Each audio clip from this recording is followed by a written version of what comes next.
Hello there. I am Crystal Craven, and I am a singer, a songwriter, and a worship leader, and I am passionate about sharing what God inspires.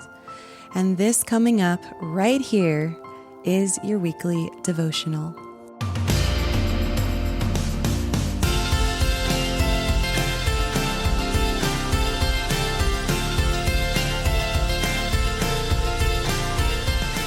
Well, we are still moving through the false accusations of Jesus and him being examined before his crucifixion. So we pick up here in Luke chapter 23, verses 6 through 12, and it says, "When Pilate heard this, he asked whether the man was a Galilean. And when he learned that he belonged to Herod's jurisdiction, he sent him over to Herod, who was himself in Jerusalem at that time. When Herod saw Jesus, he was very glad, for he had long desired to see him, because he had heard about him, and he was hoping to see some signs done by him.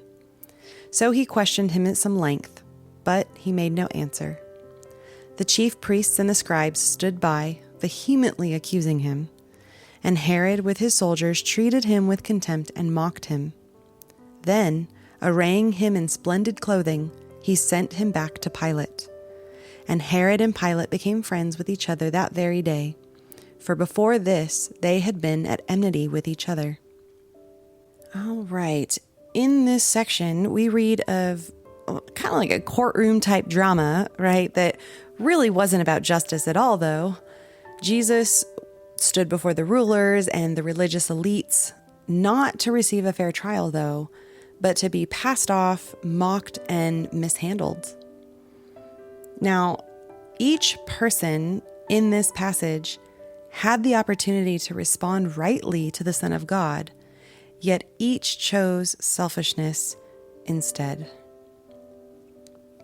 So here, we're just going to go through each party in this passage and see how they didn't seek justice. So Pilate didn't seek justice. He sought convenience. When he realized that Jesus was from Galilee, he immediately saw a way to get this uncomfortable situation off his plate.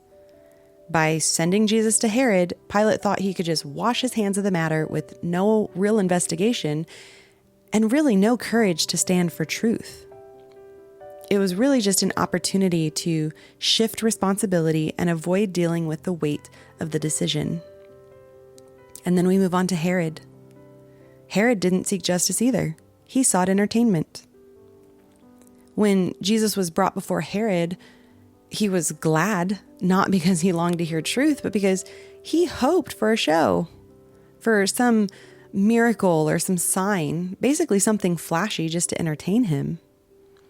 But Jesus refused to perform, and he had nothing to prove to a man who had no intention of listening. And then we have the chief priests and scribes. They too did not seek justice. They sought their own agenda. They really only cared about eliminating a threat to their power and their influence. That influence and that status among the people that they had worked so hard to build, and Jesus had disrupted that. So instead of humbling themselves and acknowledging the Messiah, they stirred up false accusations and they manipulated the system to preserve their own status. And then we come to the soldiers. They didn't seek justice either. They joined in the mockery. Jesus, who was innocent and silent, became their punchline. They dressed him in royal robes, not to honor him, but to humiliate him. It was sport to them, and it was just another way to pass the time and to feel superior. And then we continue on, and we read in really a twisted irony that Herod and Pilate became friends with each other that very day, for before this they had been at enmity with each other. How did their friendship begin? It was through the selfish handling of Jesus. Their unity was not built on truth or justice. it was built on sin. Now, Jesus brings people together. For some, he is the cornerstone upon which a community of grace and truth is built, having sinners saved by grace sharpening one another and growing together in faith. But for others, he's a threat or an inconvenience. And their shared mishandling of him becomes the glue that binds them in sin. So we must ask ourselves, what do we desire when we see Jesus? When we come to church, are we coming to worship the living God? Or to be entertained by the worship team and the pastor's witty humor during a sermon? When we interact with fellow believers, do we sharpen one another and walk in accountability?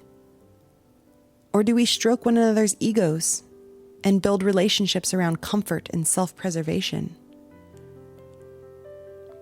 I pray that we would not be like Pilate or Herod or the chief priests or the soldiers, seeking to use Jesus for our own selfish means.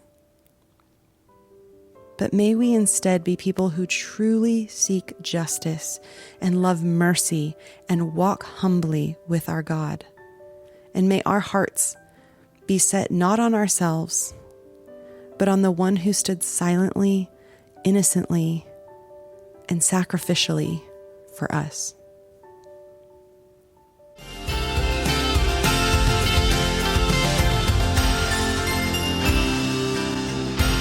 For blogs, written devotionals, and originally written songs, visit crystalcravenmusic.com, and that is Crystal with a K and Craven with a C.